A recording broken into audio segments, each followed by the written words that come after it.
An anonymous source reached out to Fox 16 asking questions about the case of a little boy who died just months after an investigator met with the family due to reports that children might not be safe in the home.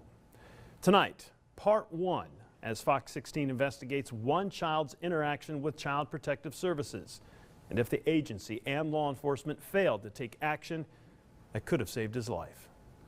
Right on your foot top. I dropped to my knees and cried. We first met Brayden Bohac when a piece of concrete at a motel allegedly fell on top of his foot in May of 2014. He screamed "Mommy," and that was the last words I heard out of him. The injury required major surgery, resulting in a $350,000 settlement for his parents. And it looked like the toddler was on the fast road to recovery.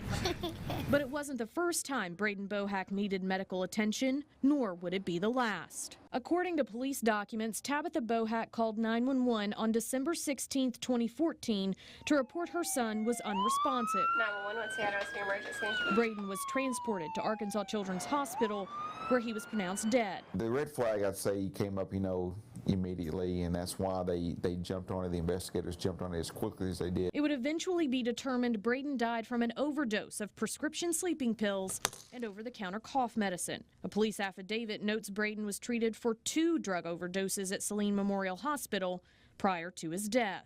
And pretty good sized case because there was a lot they had to look into. Fox 16 obtained records relating to Brayden's case through an anonymous source, which outlines hospital staff responses to at least one of those overdose events 5 months before his death.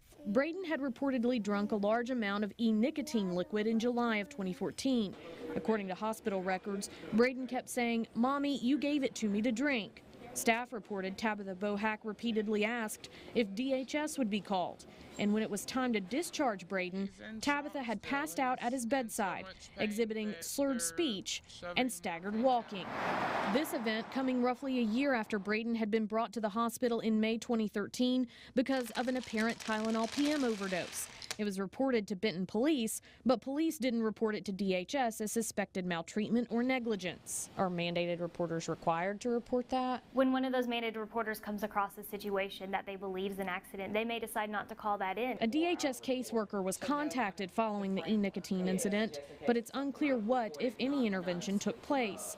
Although records show a true finding of inadequate supervision and medical neglect entered into the system against Tabitha from July 2014. I always want the best for the child. Less than 2 months later, in September, investigator Danita Hampton would be called out to the family's home. All we know about the family is what's in the report. After reports Brayden and his older sister attempted to cut their infant sibling's throat with a broken light bulb. In a separate report, the older daughter had tried to strangle that same infant sister. I told her she had to keep an eye on these kids at all times. Hampton has since resigned, citing the stress and caseload she was required to carry, sometimes reaching 70 investigations at a time. Like caseworkers, they have to monitor the families like either weekly or bi-weekly or once a month, and you can't really get in there like you should and will really want to because you're looking at the time and you need to go see this family, and then on top of it you got to see like 3 more families. Danita had hopes she had helped the family and was unaware of what became of Brayden Bohac. It was kind of devastating. I know that I had moved it on over to a caseworker and was hoping things would have worked out. Hampton's final report, dated October 10, 2014, outlines her speaking with the children, observing their interactions with their parents, and making a note that Tabitha told her she's here with the kids all day and they're driving her crazy. Like she had so much going on, it was just with the kids. And Hampton concluded there were safety concerns she had with the home. She said a protective services case would be opened as soon as possible and found allegations of medical neglect true for both Tabitha and Josh Bohac. Yes, I opened a case like the same week I met with them and got with the caseworker and let her know what all that I felt that was needed for the family at the time, unless she could continue to work with them. The children were never removed from the home, according to the records we have, although the oldest daughter was scheduled to go live with relatives out of state. 10 days later, a police report outlines Tabitha overdosed on Tylenol PM, the same medication Brayden overdosed on the year before.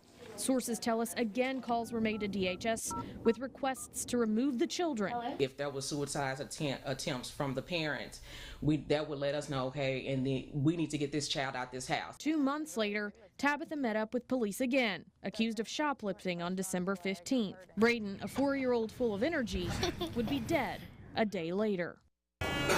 Tabitha, would you like to say anything? Tabitha Bohac, spending the past 4 months going in entering a plea of not guilty and out of court, charged with manslaughter in June for the death of her 4-year-old son, Brayden. When something like that occurs, it's extremely concerning and something that we want to look into as soon as possible. Fatalities of children following interactions with DHS happen more frequently than many would like to see. It's the most serious concern. According to an independent review of the Child Services Division, 40 kids died this year as of July 2015, despite coming into contact with the Division of Children and Family Services. That's nearly double the 23 child fatalities in 2011, a statistic the governor finds concerning. That's something I don't have an answer to. It's a challenge that was raised that we've got to work at from an interagency standpoint to address. According to DHS, it would normally be able to discuss cases involving a child's death and prior DHS involvement, unless prosecutors request otherwise. So in some instances, they asked us to hold off from releasing any details, and that is the situation in this case. But DHS does note, generally, the goal of investigators and caseworkers is to keep families intact. That's less trauma for the child, less trauma for the family, better chance at bringing everybody back together in a good way. Are there situations where the system doesn't work? Yes. I'm not going to say that there's not. And at the end of the day, our caseworkers can put the best safety plan in place that there is, and then something still happens. You know, what happens with one parent on one day can dramatically alter the future. That will help us make a determination. Danita Hampton was the investigator called to the Bohac home 3 months before Brayden's death. She cited safety concerns inside the home in her report and said she worked to do her due diligence on investigating the family while juggling dozens of cases. Most times when we get into the home, all we know about the family is what's in the report. But she admitted there isn't always time to run queries on police reports, and searches of the DHS CRIS system don't always reveal every interaction. If we would given that information, or if we would know that information as we walking into this home, that would make a huge difference. It might have revealed the dozen-plus police reports, ranging from overdoses and domestic violence to battery and disturbance calls. Is that the kind of thing that should be reported to DCFS? It should. Which may have led her to make a different choice. You can't, monitor the home 24/7. Anything could come up to where something like that can happen. So you can't, like I said, you can't save them all. You can only do the best that you can. Ultimately, Brayden was left at the home and died there. Despite Hampton's request, the family be assigned a DHS caseworker, leaving many to wonder if he was just one more child failed by the system. Tabitha Bohac's trial date on the manslaughter charge is scheduled for February of next year. The family's daughters remain in their grandparents' care while in DHS custody. Our sources tell us the next hearing for that DHS case is slated for next week. Such a beautiful, beautiful young boy. It's unfortunate that this happened. A lot of red flags being raised as a result of your investigation. The influence of money in politics, an ongoing debate across the country and, of course, right here in Arkansas. In 2014, voters approved an ethics reform measure trying to reduce businesses' influence in state races. KARK is working for you with Marcy Manley taking a look at how an explosion in the number of PACs may be playing a role in keeping big business dollars flowing to candidate coffers. As I was campaigning. Campaign season is a time for speeches. I think Arkansans sent a very strong message tonight. Stumping and soliciting financial help to secure a seat. The next governor of the great state of Arkansas. Asa? In 2014, Arkansas voters headed to the polls and passed Issue 3, commonly known as the Ethics Amendment. We passed one of the strongest ethics reforms measures in the country. State Representative Warwick Sabin, one of the biggest proponents of ethics reform and what Issue 3 had to offer. We banned corporate and union contributions to political campaigns.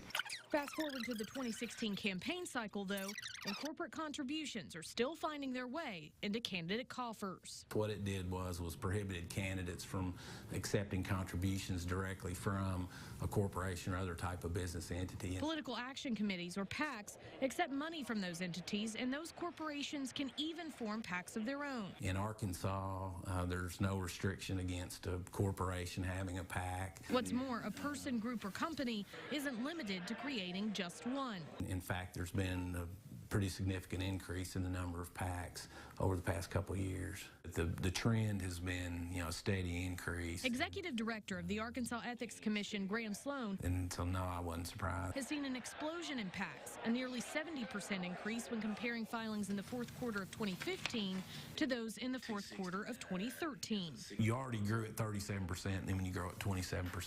We get calls just almost on a daily basis about people interested in setting up packs, and we've seen, where groups that had 1 or 2 packs now have 5 packs. Talking about PACs and campaign contributions all sounds really technical, so it's got to be a difficult process to create one, right? But that's not the case. You fill out these forms and come to the Secretary of State's office.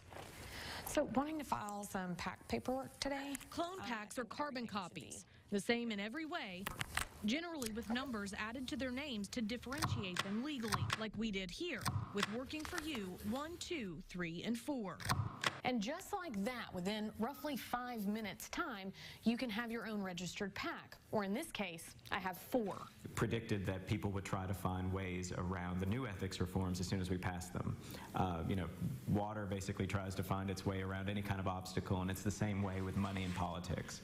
Looking at some of those clone packs, we found multiple instances where businesses and lobbying groups give the maximum contribution to each version of the PAC.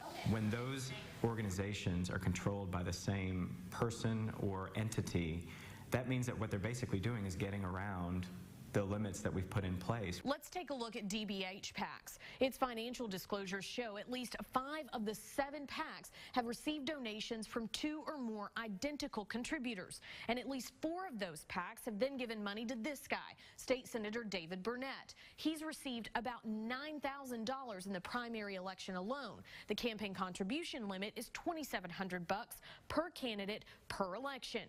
And then one of the biggest contributors to DBH, Southland Park and Gaming, which, as you can see, is given $30,000 between the PACs. Southland operates the Greyhound races in West Memphis, which sit in Burnett's Senate District backyard. Potential problem. According to Sloan, there's nothing specifically barring groups from giving to carbon copy PACs, but they could be treading dangerously close to violating contribution limits. I think that would be a problem if somebody set up multiple PACs in order to circumvent or evade the $2,700 campaign contribution limit. Does that smell funny to you? Well, it certainly does smell funny to see PACs that look like carbon copies of one another, basically a form of money laundering. And so what we need to see happen is to limit that as much as possible. There's no denying the Ethics Amendment attempted to stop corporate contributions from playing a role in state elections. Just because somebody has found a way around a law doesn't make the law flawed. But now we've seen the flow of money work its way around the protections lawmakers like Sabin put in place. This is a huge deal, and eventually, if this happens too often, people are going to completely lose faith in our government. So he plans to fight for more reforms to make sure a vote at the ballot box is what guides those like him elected to office. Working for you, I'm Marcy Manley. Other states have put laws in place that restrict contributions from related entities, those that are formed and controlled by the same individual corporation. Representative Sabin saying that he's looking at options to present a bill like that in the future. A 16-year-old girl reported missing to a Central Arkansas dispatch center, but her information wasn't entered for almost 2 days. Good evening, everyone. I'm Donna Terrell. I'm Kevin Kelly. The girl found more than a week later with injuries so serious she had to be hospitalized after her mother says she was held captive by 5 men. Marcy Manley and Fox 16 investigates how this missing child call went unreported in Hot Springs and why the girl's mother says it's time for law enforcement to really listen. These days, Heather Loudermilk's shift in the kitchen, not the only heavy load she's carrying. After learning her daughter went missing from a treatment facility juvenile court ordered her to attend 4 hours away from home. They were responsible for my daughter and for her well-being, and you know, it may not be their fault she ran away, but I kind of feel like the police really dropped the ball on this. 16-year-old Julia disappeared from Quapaw House on September 18th. But when Heather arrived in town to look for her daughter, there was no record of the disappearance with law enforcement. Hot Springs 911. But a Quapaw House staff member did make a 911 call that night. We had a female client here elope She ran. Which Heather didn't get to hear until we played it for her. I'm just angry at everyone. I really am. I don't understand. I know she's 16. Dispatcher Taylor Gates, one of two on shift that evening, working multiple calls at once. Okay, well, what's the reasoning behind needing us? We don't have any charges on her from that. Okay. All right, well, then I'll let my boss know that. Thank you. Officers were never sent, a report never made, until Heather reported her daughter missing nearly 48 hours later. It's law enforcement's obligation to immediately enter that child into the NCIC database and commence an investigation. And according to the National Center for Missing and Exploited Children, there is no waiting period to report a missing child, whether an apparent runaway or abduction. You know, when it comes to a missing child, time is the enemy, so it's imperative that when the child is reported, that investigation begins immediately. The longer that they're missing, the higher likelihood they're going to be victimized. Hot Springs Police declined repeated requests for an on-camera interview, issuing a written statement that confirmed Heather's account, saying in part, the unintentional neglect of not adequately listening and attempting to perform more than one task simultaneously hindered the department's immediate investigative efforts. Julia somehow made it from Hot Springs back to the area she calls home in northwest Arkansas. According to Julia's mother, she made it here to this Springdale apartment complex where things only got worse. She was raped. And it's something that can never be taken back. And I think that if the police would have done their job and acted a little quicker, then she probably wouldn't have gone through what she did. Julia was allegedly dumped nearby in Rogers and made it to a friend's house. Police later discovered her there and took her into custody. It's my little girl. You know, maybe just another kid to them, but that's my baby. She was transferred to Arkansas Children's Hospital where a rape kit confirmed sexual assault. One of the worst things that a mother fears for their child when they're missing, you know, and it actually happened. Do you feel like the system failed her? Yeah, I think they did.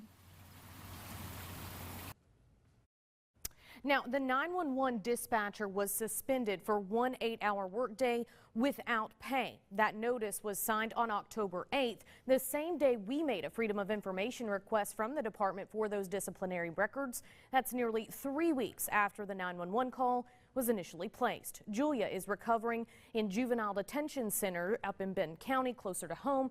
Rogers police won't confirm whether they're investigating the sexual assault. What a powerful story, and I'm glad you looked into this much further. A lot of questions I'm sure we have, but in terms of the treatment facility itself, Quapaw, right, is that being investigated? Is anything being done to determine how she ran away, or if changes will be made to make sure it doesn't happen again? Well, DHS did do a licensing investigation once we made them aware of the allegations from Heather. They did discover that 911 call was made, so that followed licensing standards. And while the alarm system was disabled at the center when this occurred, they're not required to have an alarm system. The Little Rock family says never-before-seen video brings up new questions in the death of their father, killed 4.5 years ago in a police shooting. 67-year-old Eugene Ellison was shot and killed in his apartment in December 2010. We have never heard from the officers involved in this, but only on KARK, reporter Marcy Manley has obtained never-before-seen video depositions they gave in a lawsuit. It's testimony Ellison's sons say proves their father didn't have to die. Each time I come home, my stomach hurts. The last 4.5 years have been a long road for Spencer Ellison. It's been a holy nightmare. I wouldn't wish this on anyone. You know, it's been almost 5 years, and we're still trying to seek justice in this case. That nightmare began December 9th, 2010, when two off-duty police officers working security at Big Country Chateau shot and killed his father. His door was open. He died because his door was open. Officer Donna Lesher and Detective Tabitha McCrillis noticed 67-year-old Eugene Ellison's open door. They claim they told him they were police, but can't be sure he heard. Because you might not know the resident's identity, you have the right to walk in his home. If the door is standing wide open and it appears that there may be something going on inside that residence, then yes. The Navy vet who had lived in the complex for 13 years responded he was okay. He was alone and told them to leave. And you said that the reason that you walked in was because he was mouthy with you, right? That was part of it. McCrillis and Lesher both stepped inside and say Ellison charged them. But McCrillis, I pushed him away because I didn't want him to grab me. Made the first physical contact. But you didn't know that he was going to grab you when you pushed him. I thought that he was. He was coming towards me at a quick pace. He was also coming near the door, though, correct? What happened next isn't under dispute. A struggle ensued. Lesher and McCrillis suffered bruises, abrasions, and a chokehold at Ellison's hands. Throughout the struggle, Mr. Ellison was repeatedly yelling at both of you to get out of his apartment, wasn't he? Yes. You think that if you had left his apartment that Mr. Ellison would have chased you down the walkway? Yes. Why do you believe that? Because he never stopped coming. I mean, it was... he just never stopped. Ellison was elbowed in the groin, hit with a baton, and bitten on the arm. At some point, both officers said they used pepper spray, but the coroner said no evidence of pepper spray was found on Ellison. He suffered the whole time. The officers' radios were off during the struggle, but eventually, McCrillis managed to call for backup. 2 officers arrived moments later to find Lesher inside the doorway, McCrillis outside, and Ellison inside his apartment. I'm gonna tell you one time, get on the ground. He was in an aggressive stance. You can tell he was fighting. Ellison refused, and one of the officers pulled Lesher out of the apartment. All 4 of you could have walked away. Is that a fair statement? Yes. At this point, no fighting was occurring, but Ellison walked over. Only 2 of them ever claimed to see it in his hands, and their accounts of what he did with it conflict. So he wasn't swinging it at all. Is that true? Not that I know of. I don't know. Audio recordings never capture Lesher alerting Ellison she was armed or planning to shoot. And Lesher, standing outside the apartment, fires twice inside while instructing him to drop the cane. She had every opportunity to reevaluate the situation before engaging into taking deadly force. Ellison's sons believe officers had options aside from killing him. In the second before you shot Mr. Ellison, you could have walked away, correct? Yes. Couldn't you have left in the middle of the fight? We could have. Why didn't you? Because that's not... I'm not going to just give up. Sitting here today thinking about those actions, is that different than making the decisions right then? Yes. At least one of the backup officers who wasn't there for the struggle claimed he didn't feel threatened by Ellison while on scene. At that point, no, I did not fear him. You did not have a fear of deadly force from Mr. Ellison when you got there, did you? No, I did not. This is different. Every time I come out here, for me, I really wanted my son to meet him. He didn't have to be shot and killed that night. He didn't deserve to die. And I'm going to stand behind that, and as long as I'm living, I'm going to fight this. Spencer Ellison knows no matter what happens with the case, we're divorced by our father.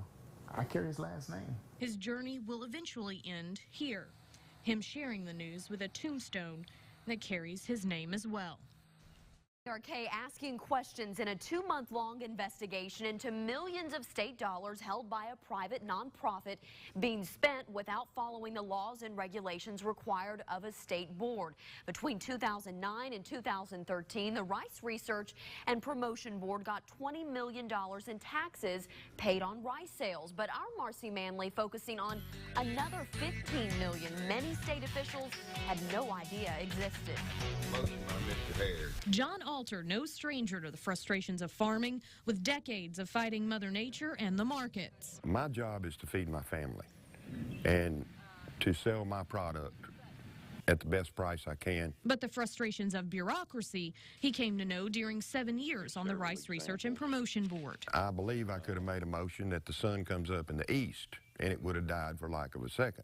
Bill 555, say aye. Following the last legislative session, State Senator Gary Stubblefield had some questions of his own about the board. A lot of the rice farmers would like to know just how that money is being spent, where it's kept. TRQ is a separate pot of money. 3 years ago, the board came into a windfall that's resulted in about $15 million to spend that it seems like few, including many lawmakers, were aware of. About the Colombian TRQ funds, where those funds were, how much money was in that account. The Colombian Tariff Rate Quota, or TRQ, is a system where rice companies can fill orders to Colombia at a 0% export tax rate. But they have to bid on certificates to fill those shipments. Highest bidder wins the auction to fill the order, and the funds are then split between the United States and Colombia. Have been a really amazing opportunity for the rice industry in Arkansas. Of the 50% the U.S. gets, Arkansas gets about 50% of that, sent to Rice Research and Promotion Board coffers. The funds started flowing in December 2012. It can be in the millions of dollars. The money is held in an out-of-state bank account in Virginia under the Rice Foundation, a private nonprofit. Those funds have been invested, according to board minutes, in CDs and money market accounts. The funds are never really out of our control. They are audited and audited by the Rice Foundation. And according to Chairman Marvin Hare, the state approved of the whole thing. The state of Arkansas has reviewed those. They say there's nothing wrong with them. The only problem is it doesn't appear the TRQ financial documents for that $15 million were ever submitted to the Department of Finance and Administration for review. They have never been included in a state audit, and the reports submitted for that make no mention of the board having access to the funds despite receiving them since 2012. They say there's nothing wrong with them, that they understand why we were doing that, and there's no wrongdoing and everything's open and above board. All the minutes of the board identify the funds as being there. But the board may not have even had the authority to spend $4 million in TRQ funds it has spent so far. According to the Division of Legislative Audit, any money a state agency receives has to have an appropriation from the legislature or a special appropriation from DF&A. The board has received neither. Despite all this, it appears the TRQ funds have been spent as intended, funding research projects. But some would still ask how something like $15 million went unnoticed. I think it's high time that the whole system be looked at. A full audit of the board's finances, including its TRQ funding, is currently underway. That bank account being held by the nonprofit has a nearly $10 million balance in state money. Now, after we started raising questions about the funds, the board voted to develop investment guidelines and write a memorandum of understanding for the Rice Foundation about that fund.